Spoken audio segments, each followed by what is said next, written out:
Hey guys, this is Kshitij. Hello and welcome to my channel. On this channel, we talk about robotics research in academia. In today's video, we're going to be talking about one of the most burning questions that I get from most of the early stage researchers, which is how do you choose your research topic? So, in this world over the years, a lot of publications have come out, irrespective of which research domain you're in. I do robotics, so I'm going to talk about robotics in this video.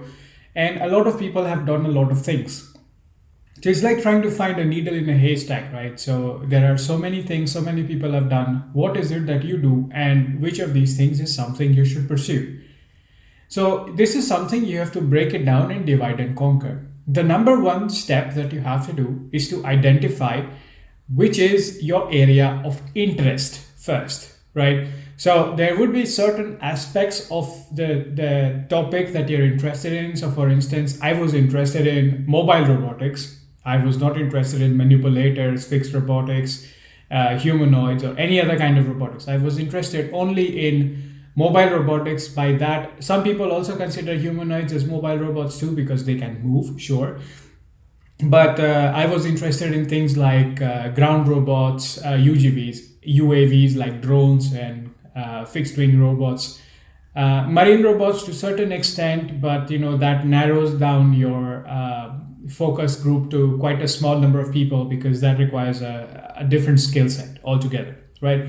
So but how do I even know that I want to go for robotics? For this, you have to look into your childhood and all these years that you have developed your skill set while growing up. There would be a certain thing or a couple of things thereof that you would be really good at. So this is an introspection exercise, the first step, right? So look within and find the area or the set of skills that you're really good at, and they kind of give you the motivation to wake up in the morning, right? So you feel really strongly about them. That's step number one. So what is it that is very interesting to you and something that motivates you to go on, right? Because research life is very taxing on you, right? So whether you're doing a master thesis or a PhD thesis, it would be a lot of work and it requires a lot of commitment and consistency to get through to the other side. So you want to be doing something that is very interesting to you. That's step number one. Step number two is literature review, which is basically finding what is the existing state of the art in this broad topic that you have thought of pursuing further, right? So the problem with early stage research is that it's hard to understand whether the problem they're thinking about is it too broad, too narrow, too deep, too shallow. What's the scope, right? And if you get the scope wrong, it will set you up to failures eventually. So that's the most complicated problem, right? So getting the scope right. And how do you get the scope right?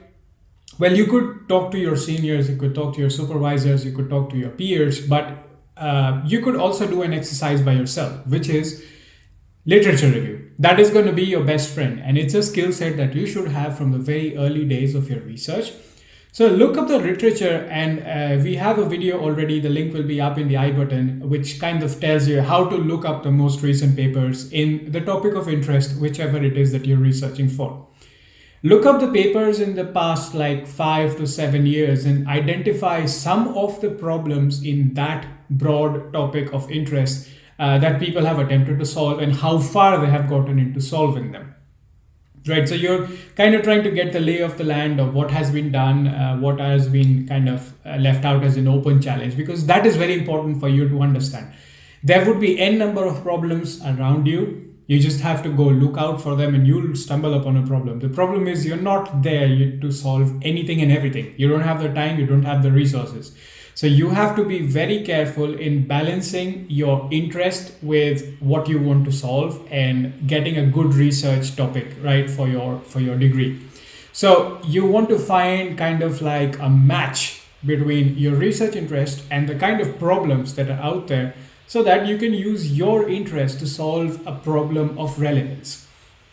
And these literature review papers, right, so they would kind of tell you what are the things that are left open and how far they have gotten with what they have solved. And then you could list out all of them and kind of rank them It's an abstract notion of ranking, right? So it's your personal preference of what you think is a good problem to solve, is an okay problem to solve, is a very low priority kind of problem to solve, which could be because not many people are doing it, could be because it's way too hard to solve, or could be a number of reasons. So come up with your own metrics to rank these problems. Then you pick up, right, first few problems, like first maybe two, first three kind of problems, depending on what kind of research theme you're talking about. So for a master thesis, you have very limited time, right? So let's say a couple of months is what you have, because the rest of the months you'll be doing courses or some internships or something like that. So within that time frame, you have to ask yourself, are these set of problems solvable?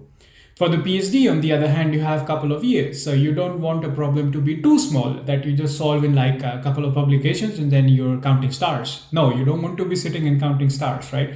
You want to be constantly publishing. You want to be active in the community, for which you want a problem that's big enough, but it isn't so big that you're staring into nothingness because in a black hole, because you have no idea where to start. It's a tough nut to crack, right? So it happened to me that I started off with a different problem, but I ended my PhD with a completely different problem.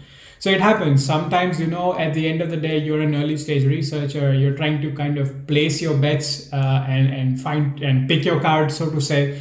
Sometimes you make mistakes, and the earlier you realize that this is not the right thing for you, the better, because the more time and effort you invest into it, the harder it would be for you to pivot and go into something else.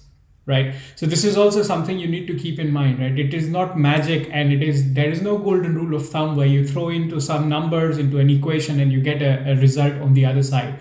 Everybody would love to have something like that, but this is not how it works in real world, right? So you just have to kind of evaluate the odds and keep an eye out and always double check with yourself, like, are you still doing what you started out with? If not, is it a time to pivot or to persevere, which means to look out for another problem to solve, or do you stick to the problem that you're trying to solve?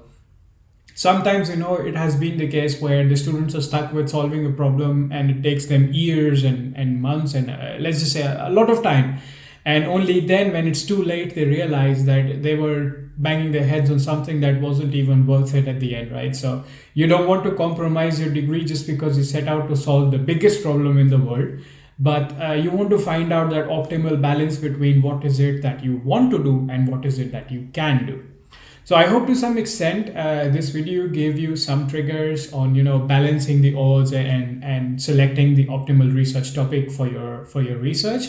If you have any further questions related to this topic, feel free to comment down below. If you're an early stage researcher currently undergoing the process of writing a proposal and selecting a research topic, let me know what you felt about watching this video and if there's anything else I can do to help you with it. And be sure to like and share this video with other early stage researchers that you know in your community, and subscribe to my channel so that you get notified as soon as the next video goes live. Thank you so much and have a nice day.